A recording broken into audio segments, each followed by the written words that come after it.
नमस्कार दोस्तों, मैं हूं अनूप त्रिपाठी और आज के इस खास प्रोग्राम फेस टू फेस में आप सबका स्वागत है। आज हमारे साथ खास मेहमान हैं उत्तर प्रदेश के पूर्वांचल का जाना माना चेहरा और किसान से उत्तर प्रदेश चीनी मिल संघ तक का सफर तय कर चुके कन्हैया शर्मा जी, जिन्होंने अभी पूर्वांचल में चीनी मिल की शुरुआत की है। कन्हैया शर्मा जी, स्वागत है आपका जेके न्यूज के इस खास प्रोग्राम में। सबसे पहले हम कन्हैया जी जानना चाहेंगे कि पूर्वांचल में आपने बस्ती के वाल्टरगंज में चीनी मिल की शुरुआत की है। आप किसान रहे हैं और किसान से चीनी मिल मालिक तक का जो आपका सफर रहा है, कैसा रहा है? सबसे पहले तो आपके चैनल को बहुत बहुत बधाई और बहुत बहुत धन्यवाद कि आपने खास बात के लिए मुझे चुना। जो ये यात्रा है, क्योंकि मैं खुद एक किसान का बेटा हूँ और किसानों का दुख दर्द समझता हूँ। भूख की समझ है, मुझे गरीबी की समझ है।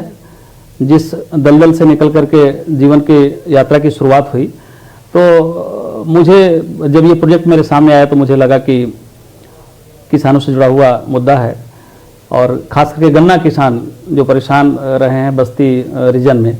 बस्ती चीनी मिल बंद हुई और वाटरगंज चीनी मिल बंद हुई। बजाज बहुत बड़ा ग्रुप है और उन्होंने फेनिल कंपनी बनाई थी, फेनिल में ही ये दोनों फैक्ट्रियों को रखा था। अब क्या मजबूरी रही मुझे नहीं मालूम, लेकिन किन्हीं वजहों से उन्होंने फैक्ट्री बंद कर दी। जब ये प्रोजेक्ट मेरे पास आया तो मुझे लगा कि नहीं, किसानों से जुड़ा हुआ डायरेक्ट मुद्दा है और मुझे लगता है कि इसमें हमें काम करना चाहिए और काम करने का ये अवसर मिला है। तो मैं समझता हूँ कि ईश्वर की बड़ी कृपा है और प्रकृति ने जो ये काम करने का अवसर जो मुझे दिया है, तो हम कोशिश कर रहे हैं कि हमारे जितने नौजवान साथी हैं, जो हमारे सम्मानित कर्मचारी हैं, जो सम्मानित अफसर हैं हमारे, हम सबके सहयोग से और उत्तर प्रदेश सरकार का सहयोग बहुत रहा है। माननीय मुख्यमंत्री जी का निर्देश हुआ, मंत्री जी और प्रमुख सचिव संजय उषा रेड्डी साहब, जो डीएम साहब हैं आशुतोष निरंजन जी, पवन जायसवाल जो तहसीलदार साहब हैं, एसडीएम, सबका सहयोग मुझे मिला है और मुझे लगता है कि एक बेहतर माहौल खड़ा हुआ है वाटरगंज शुगर फैक्ट्री को संचालन के लिए। अभी विगत 2 महीनों से हम लोग काम कर रहे हैं वहाँ। मुझे ऐसा लगता है कि अगले 1 सप्ताह में फाइनल ट्रायल पे फैक्ट्री आ जाएगी और 15 जनवरी के इर्द गिर्द फैक्ट्री में पेराई का काम शुरू हो जाएगा। कन्हैया शर्मा जी, हम बस्ती के आसपास के क्षेत्र की बात करते हैं, क्योंकि ये जिस मिल को आप शुरू कर रहे हैं, ओवरटेक किया आपने, ये मिल काफ़ी दिनों से बंद पड़ी थी। आसपास के किसानों को और पूर्वांचल के आम आदमी को कितना फ़ायदा होगा अब जबकि ये मिल चालू हो जाएगी? देखिए, जब कोई फैक्ट्री चलती है तो निश्चित तौर से वहाँ के व्यापार पे बड़ा असर पड़ता है। तो वहाँ पे मैं तो समझता हूँ कि जो सम्मानित किसान हैं वो उनके अंदर एक जो निराशा, मिल बंद होने से जो निराशा थी, फैक्ट्री चलने से बहुत आशा की लहर दौड़ पड़ी है। वो दूर दराज में लोग गन्ना ले जाते थे। जब मैं लोगों से मिला तो मुझे लगा कि नहीं, इस पे काम करना चाहिए। किसानों के अंदर बहुत उत्साह है, कर्मचारियों के अंदर उत्साह है। जो करीब समझिए कि 700-800 कर्मचारी उस पर काम कर रहे थे, उनकी नौकरी एक तरह से खतरे में थी। अगर ये मिल नीलाम हो जाती या ये समझिए कि किसी तरह से ये न चलती तो उनकी नौकरी खतरे में थी। शासन में मेरी बैठ करके यही बात हुई कि सरकार रोजगार देने की बात करती है और ये मिल को अगर बचा लिया गया तो तमाम लोगों की नौकरी बच जाएगी और किसानों की उम्मीद भी पूरी हो जाएगी अगर फैक्ट्री चल जाती है। तो सरकार ने इसी इशू को लेकर के हमें सपोर्ट भी किया। तो अभी किसान जो लग रहा है कि अभी इस बार तो मुझे लगता है कि जो गन्ना की उपज है वो थोड़ी कम है, लेकिन इस बार हम लोग चलाएंगे और ठीक से चलाएंगे। अगली बार मुझे लगता है कि किसान जो है गन्ना भरपूर मात्रा में देगा और उनको भी लाभ होगा, हम लोग को चलाने से भी लाभ होगा। वाल्टरगंज शुगर मिल को आप फिर से शुरू कर रहे हैं, तो पूर्वांचल के जो किसान हैं, खास तौर पर अगर पश्चिमी उत्तर प्रदेश की बात करते हैं तो तमाम शिकायतें आई। कुछ दिन पहले ही अभी जो अब गन्ना मंत्री हैं उत्तर प्रदेश के, उन्होंने एक बयान जारी किया, बाकायदा प्रेस कॉन्फ्रेंस करी कि हम जो गन्ना बकाया था उसका पूरा भुगतान कर चुके हैं और शुगर मिल के थ्रू सारे किसानों तक पहुंच चुका है। लेकिन पश्चिमी उत्तर प्रदेश की तमाम शिकायतें मिली।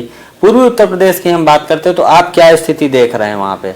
नहीं, पेमेंट को लेकर के देखिए, पूरा पश्चिम में नहीं बांटा जा सकता है। सभी मतलब प्रदेश के सभी हिस्सों में शुगर मिल के साथ यही शिकायत है कि कहीं किसी पे 25 करोड़ रुपए बाकी है, किसी पे 50 है, मतलब कमोबेश है सभी पे बाकी। अब मुझे नहीं मालूम है कि आखिर में जो मिल के मालिकान थे ये स्थिति क्यों आई कि सभी पे पैसा क्यों बाकी रहता है, ये हो सकता है कि जो संसाधन की कमी है इसके वजह से वो लोग अपने खर्चे ना निकाल पा रहे हों और किसानों को पैसा ना दे पा रहे हों। लेकिन हम लोग जो समझ पा रहे हैं, अगर ठीक से मिल चलाया जाए और किसानों को समय से पैसा दिया जाए तो दोनों को फायदा हो सकता है। अगर कोई भी मालिक अगर अपने व्यक्तिगत लाभ के लिए अगर उसे काम नहीं कर रहा है तो किसानों को पैसा समय से दिया जा सकता है और ठीक से उसका संचालन हो सकता है। पूर्वांचल में आप बड़ी शुरुआत कर रहे हैं और सरकार का भी सीधा सा प्रयास है कि लोगों को रोजगार मिले और किसानों को गन्ना भुगतान समय से मिले और उनका फायदा हो, उपज का लाभ उनको मिल सके। आपकी क्या प्राथमिकता रहेगी खासतौर पर? प्राथमिकता हम लोग की यही है कि सबसे पहले तो उनकी जो पुरानी पेमेंट है उसमें कुछ हम लोग एडवाइस बनवा रहे हैं और संचालन से पहले हम उनको रिलीज करेंगे ताकि उनको ये लगे कि भाई कोई नए लोग आए हैं तो उनके पेमेंट के प्रति गंभीर हैं और उनकी समस्याओं को समाधान करने के लिए भी गंभीर हैं। तो हम चाहेंगे कि संचालन से पहले उनको पैसा मिले और हम लोगों ने हमारी जो मैनेजमेंट टीम है, बहुत एक्सपर्ट लोग हैं। आर के पांडे जी हमारे यूनिट हेड हैं और प्रशासक हैं, मिस्टर एस के जाडिया CFO हैं। ये सब लोगों ने मिलकर के हम लोगों ने प्लान बनाया है। मुझे लगता है कि हमारे साथ ये समस्या नहीं आएगी जो दूसरे मिल मालिकों के साथ है, क्योंकि जब समय से आप गन्ना मूल्य का भुगतान करेंगे तो किसान आपके साथ जुड़ा रहेगा और हम कोशिश करेंगे कि जोड़ने चल रहे हैं और ये अनवरत ये जुड़ाव चलता रहे, किसी को हमसे शिकायत ना हो जो अन्य जगहों पे शिकायत मिलती है। सोशल मीडिया में कुछ ऐसी खबरें आई थी, कुछ ऐसी सूचनाएं आई थी कि वहां पर वाल्टरगंज में कुछ शिकायतें भी मिली हैं जनता की तरफ से। क्या मामला था पूरा? देखिए, सोशल मीडिया पे जनता तो नहीं कुछ लिख सकती है, क्योंकि जिनके साथ हम खड़े हैं वो सोशल मीडिया से जुड़े हुए लोग नहीं हैं। सोशल मीडिया में कुछ बहुत समझिए छोटी मानसिकता के लोग, एक आध दो लोग, उन्होंने लिखा। तो आप देखते हैं भाई, सूरज पे ग्रहण लग जाता है, चंद्रमा पे ग्रहण लग जाता है। तो मैं ये कहता हूं कि मेरे ऊपर कोई सवाल उठाता है तो कोई नई बात नहीं है और मैं समझता हूं कि मुझे नहीं उस टॉपिक पे बोलना चाहिए। अब हम कोशिश कर रहे हैं कि हम अपने सम्मानित किसानों के साथ, सम्मानित कर्मचारियों के साथ और अपने टीम के साथ कुछ ऐसा काम वहां दिख रहा है और करने जा रहे हैं कि अब मेरा काम बोलेगा, मुझे बोलने की जरूरत नहीं है उस पर। शुगर फैक्ट्री और गन्ना के क्षेत्र में खासतौर पर जो चीनी का विपणन होता है, जब उसके क्षेत्र में व्यापक बदलाव हो, किसानों को उसका अच्छा लाभ मिले, इसके लिए क्या कुछ नई तैयारी होगी आपकी? नई तैयारी मैं बताऊं आपसे कि वैसे तो सरकार ने पॉलिसी बना रखा है। जो बीच का गैप है, जैसे सरकार की जो पॉलिसी है बहुत अच्छी है, अगर वो सही से उसका इम्प्लीमेंट कर दिया जाए और किसानों तक वो बात पहुंच जाए तो मुझे लगता है किसानों को कोई समस्या नहीं होगी। लेकिन जो मूल समस्या आती है बिचौलियों की, सरकार हालांकि कोशिश कर रही है कि बिचौलिए खत्म हो। बिचौलियों की वजह से भी जो पैदावार है किसान का, जैसे मूल जो लागत आती है, ठीक है, मूल लागत जो मार्केट तक पहुंचते पहुंचते उसकी लागत भी नहीं निकल पाती है, वो सिर्फ उसका कारण बिचौलिए हैं। अगर वो डायरेक्ट मार्केट में अगर उपलब्ध हो पाता या डायरेक्ट जो लाभ है सरकारी वो सीधे उसके खाते तक पहुंच पाता तो मैं समझता हूं कि उसको जो नुकसान उठाना पड़ता है वो नुकसान नहीं उठा पाता, वो सीधे उसको लाभ मिलता। हम लोग कोशिश करेंगे कि इस पे जो है सरकार की जो नीतियां हैं उन नीतियों पे चल करके किसानों को ज्यादा से ज्यादा लाभ पहुंचाया जा सके, ये कोशिश हमारी रहेगी। पिछले वर्षों में देखा गया है कि उत्तर प्रदेश चीनी मिल एसोसिएशन जो है, संघ जो है, सरकार के बीच और संघ के बीच तमाम मतभेद रहते हैं। सरकार कहती है हमने भुगतान कर दिया, लेकिन चीनी मिल मालिक भुगतान नहीं करते हैं, या फिर जो पर्चियों का वितरण होता है वो सही समय से नहीं हो पाता है। तो ये जो समस्याएं हैं जो लगातार पिछले दसियों सालों से बनी हुई हैं, ये ऐसी ना आए आगे, इसके लिए आपकी क्या तैयारी होगी? नहीं, बस्ती में हमने लोगों से बात करी, बस्ती में जो गन्ना अफसर हैं उनसे मैंने बात की और जो अफसर हैं उनसे मैंने बात की, किसानों से भी मैंने बात किया। तो जो पर्चियों का जो आप बता रहे हैं, अब तो डायरेक्ट आदरणीय भूसा रेड्डी साहब जो प्रमुख सचिव केन है, इन्होंने तो ऐसी व्यवस्था करी है कि अब तो SMS से पर्चियां जा रही हैं। वो पहले जो था वो अगर पेपर के रूप में पर्ची जाती थी तो बीच में कुछ बाइफर्केशन होता था, लेकिन अभी SMS के थ्रू उनका टोकन मिलता है, तो अब तो वो समस्या नहीं है। अभी भी समस्या ये है कि जो बीच में लोग हैं वो कई बार जो है गलत नाम से सब बनवा लेते हैं और बल्क में उनके पास SMS आ जाता है और गन्ने की खरीदारी वो करते हैं। ये हमारे समझ में आया, हम लोग स्टडी कर रहे हैं।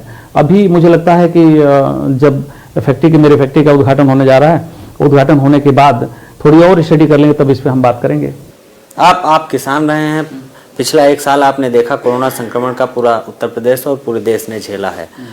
अब किसानों का आंदोलन भी चल रहा है, आप अब किसान से उद्योगपति बन गए हैं, मिल मालिक बन गए हैं। कैसे देखते हैं इस पूरे किसान आंदोलन को और सरकार की जो बातचीत है, सरकार का जो रवैया है, कैसे देखते हैं आप? नहीं, अभी जो विगत 15 दिनों से जो देश में माहौल है किसानों को लेकर के, मुझे लगता है कि सरकार, देखिए सरकार कोई भी पॉलिसी बनाती है तो सरकार अपने लिए नहीं बनाती है, वो कोशिश से ये रहता है कि समाज के अधिकांश लोगों तक उसका लाभ पहुंचे। लेकिन इसमें जो बेसिक जो फॉल्ट दिख रही है हम लोगों को, वो ये लगा कि जैसे उस पॉलिसी को तय करने से पहले अगर किसानों के जो बड़े लीडर्स हैं या जो बड़े सम्मानित किसान हैं उनसे अगर मिल बैठ करके बात की जाती कि मूल समस्या क्या है, ये पॉलिसी जो बनाई जा रही है इससे उसका क्या लाभ होगा, अगर ये बातचीत करने के बाद से अगर उस नियम को अगर वो रूप दिया जाता तो शायद इतना बड़ा बवाल देश में नहीं होता। आज कोई भी कुछ भी कह ले, लेकिन हम कह रहे कि इस जाड़े में, ठंड में तमाम सारे किसान जो रोड पे बैठे हैं, तो कारण कुछ भी हो, लेकिन मेरी कोशिश है, मैं चाहता हूं कि भारत सरकार की कोशिश करना चाहिए कि वो रोड से उठ करके अपने घरों को जाए और उनको संतुष्ट किया जाए कि भविष्य में ये इस पॉलिसी से उनको कोई नुकसान नहीं होगा। उनको लाभ देने के लिए अगर इसमें संशोधन भी करना है तो संशोधन करना चाहिए। जिस तरह केंद्र सरकार ने कहा है कि वो 14 मुद्दों पर अमेंडमेंट करने के लिए तैयार हैं, किसानों के साथ बातचीत के लिए तैयार हैं, 2 बार प्रस्ताव भी जा चुके हैं, बातचीत भी हुई है, लेकिन वो बातचीत के बाद भी हल नहीं निकल रहा है, तो क्या आपको लगता है कि कहीं सियासत इस पूरे मामले में किसानों को लेकर सियासत हो रही है? बिल्कुल, ये आप सही कह रहे हैं कि देखिए केवल किसान की बात होती तो बात हल हो जाती, सरकार की बात होती तो बात हल हो जाती। मुझे लगता है कि बीच में कोई न कोई ऐसा व्यवधान है जो बाइकिंग में है, वो समझने या समझाने नहीं दे रहा है। सरकार की कोशिश करनी चाहिए, डायरेक्ट उतर के किसानों से बात करे और उनको समझाने का प्रयास करे। और ये जो अमेंडमेंट है, हम कह रहे हैं कि अमेंडमेंट की आवश्यकता क्यों पड़ी, इस बातचीत को पहले हो जाना चाहिए था, नियम को स्वरूप देने से पहले हो जाता तो मुझे लगता है कि न संशोधन की बात पड़ती, न आंदोलन की बात पड़ती, किसी की जरूरत नहीं पड़ती। तो सरकार को ये सोचना चाहिए कि कैसे हल होगा, इस पर उसको बेहतर रास्ता निकालना पड़ेगा। उत्तर प्रदेश की सरकार को 3.5 साल बीत चुके हैं, योगी आदित्यनाथ मुख्यमंत्री के रूप में 3.5 साल गुजार चुके हैं। पूर्वांचल से आते हैं आपके, ये कार्यकाल कैसा रहा? आप निवेश की बात हो रही है, कोरोना संक्रमण काल में भी तमाम निवेश आया है उत्तर प्रदेश में, तो इस 3.5 साल के कार्यकाल को आप कैसे देखते हैं? हम लोग तो इसका जो ऑब्जर्वेशन करते हैं एज यूथ, मुझे लगता है कि सरकार जो है ठीक काम कर रही है और निष्ठापूर्वक कोशिश कर रहे हैं माननीय मुख्यमंत्री जी के प्रयास में कोई कमी नहीं है। लेकिन मुझे लगता है कि सरकार मतलब जो अफसर हैं, अफसर में कोऑर्डिनेशन थोड़ा सा दिख रहा है कि कोऑर्डिनेशन ठीक नहीं है, जिसके वजह से जो माननीय मुख्यमंत्री जी सोचते हैं कि जैसे उनका क्या है कि बिल्कुल हार्डलाइनर हैं, उनको अगर सुबह उन्होंने डिसाइड किया कि हमें शाम तक हो जाना चाहिए तो शाम तक रिजल्ट चाहते हैं और ये मिलना भी चाहिए, लेकिन पता नहीं क्यों वो अगले दिन पे टल जाता है। लेकिन फिर भी हम अगर कहें एज ए यूथ तो हम लोग संतुष्ट हैं कि बेहतर काम कर रहे हैं और मुझे लगता है कि इससे बेहतर भी हो सकता है। अब किसान से होकर आप एज ए उद्योगपति स्थापित हो चुके हैं, तो हम अगर ये कहें कि उत्तर प्रदेश में बिजनेस और व्यापार का जो माहौल है वो कैसा है? नहीं, देखिए आपने ये कहा कि उद्योगपति हो चुके हैं, ऐसा नहीं है, हम लोग सामान्य हैं और सामान्य ही रहेंगे। हम लोग देखिए अमीरी गरीबी के फर्क को समझते हैं, ऊंच और नीच के फर्क को समझते हैं, मान सम्मान के भी फर्क को समझते हैं, लेकिन जो मेरी व्यक्तिगत जो विचारधारा है इन सारी चीज़ों से बहुत ऊपर है। हम जब बहुत सामान्य थे, जब गांव में थे, तब भी सोच वही थी कि लोगों के लिए काम करना है। जब जर्नी कुछ आगे बढ़ी, जब कुछ यात्रा सफर कर लिए, तब मुझे लगा कि नहीं और बेहतर करना है। तो डे 1 से चाहे 0 पे खड़े थे, मिडिल पे खड़े थे, चाहे आज जहां खड़े हैं, हमको लगता है कि हम सामान्य व्यक्ति हैं। ये तो काम करने का अवसर है हमारे पास कि हम बेहतर से बेहतर करके दिखाएं। अगर बेहतर होता है आपके नज़र में, जनता के नज़र में, किसानों की नज़र में, तो हमको लगता है कि उससे और आगे भी जहां हम आप सब लोग लेकर के चल सकते हैं। उत्तर प्रदेश में आगे आने वाले समय में और आपके क्या ऐसे प्रयास रहेंगे जिससे किसानों को, युवाओं को और बेरोजगारों को फायदा हो?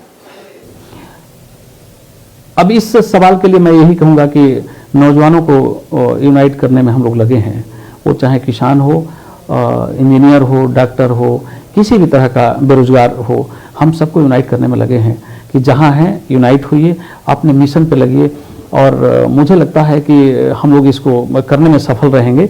नौजवानों को इकट्ठा करने में हम लोग लगे हैं कि भाई आप जहाँ पे भी आप अपना काम करिए, हमारे सहयोग की आवश्यकता है तो बताइए। रोजगार के अवसर उपलब्ध कराने की कोशिश हम सभी की है, हमारी पूरी टीम को है और इस पे हम लोग काम कर रहे हैं। आने वाले समय में आपको रिजल्ट दिखेगा आपने माननीय मुख्यमंत्री जी की बात की तो उनका बड़ा हम लोग भी सम्मान करते हैं और उनका जो मिशन है कि सबका साथ सबका विकास, मुझे लगता है कि उसी पे हम लोग भी काम कर रहे हैं कि वर्ग, मजहब, जाति, भाषा से उठकर सबके लिए काम करना है। आपसे पहले भी कुछ लोगों ने हमसे सवाल ये पूछा था कि ये इस देश में जो भी चल रहा है ये कैसे इसको समन्वय किया जाता है, किया जा सकता है। तो मैंने बल्कि कहा था कि ये देश सबका है और सबके लिए काम होना चाहिए। नया साल 2021 आने वाला है, 2020 गुजर चुका है। आखिरी सवाल है मेरा कि नए साल पर उत्तर प्रदेश और देशवासियों से आप क्या कहना चाहेंगे, क्या मैसेज देंगे? अब मैं तो आपके चैनल के माध्यम से मैं पूरे देशवासियों को नववर्ष की हार्दिक बधाई और बहुत बहुत शुभकामना देता हूं और मैं यही कहूंगा कि सभी देशवासियों को धर्म, मजहब, जात, भाषा से ऊपर उठ करके लिए नेशन के लिए काम करना है और संप्रदायवाद जो खड़ा हो रहा है देश में उसको खत्म करके सोचना है। तो सभी देशवासियों को नववर्ष के लिए हार्दिक बधाई और बहुत बहुत शुभकामना। बहुत बहुत शुक्रिया शर्मा जी कार्यक्रम में आने के लिए और हमें समय देने के लिए। तो आप थे कन्हैया शर्मा जी, जो किसान से आगे बढ़कर उन्होंने अब पूर्वांचल में, पूर्वी उत्तर प्रदेश में कई शुगर फैक्ट्रियां शुरू की हैं और तमाम वहां पर रोजगार दे रहे हैं और किसानों को, उनका सीधा सा प्रयास है, सीधा सा मकसद है कि किसानों को और प्रदेश के लोगों को आगे ज़्यादा लाभ हो, ज़्यादा उन्हें फ़ायदा पहुंचाया जा सके। फिलहाल आज की इस खास पेशकश में इतना ही। फिर हम किसी नई शख्सियत के साथ आपसे रूबरू होंगे। तब तक के लिए मुझे और मेरी टीम को दीजिए इजाज़त। नमस्कार।